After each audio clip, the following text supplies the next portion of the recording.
Samantala, pinabulaanan ng Department of Transportation o DOTR ang mga paratang ni Kamanggagawa Party List Representative Eli San Fernando at ang ilang miyembro ng MRT3 Employees Association na hindi ligtas ang operasyon ng MRT3.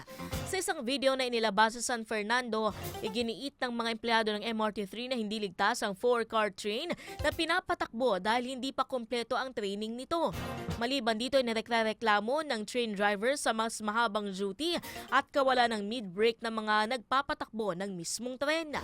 Nagsagawa na rin ang signature campaign ng mga miyembro ng Employees Association upang pababain sa pwesto si General Manager Michael Capati.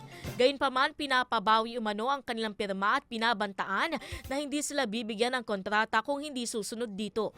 Samantala, tiniyak ng DOTR na ligtas ang lahat ng train sets ng MRT3 at dumaan sa masusing evaluation. Hindi rin naman totoo na kulang pa sa pagsasanay ang mga train driver ng mga Dalian trains. Ginit rin ng ahensya na alinsunod sa guidelines ng Civil Service Commission ang work schedule ng train drivers. Sinagot naman ni San Fernando ang pahayag ng DOTR at binigyan diin na mismong karanasan ng mga empleyado ang ibinahagi sa video at tinawag na sinungaling si Capati at ang DOTR.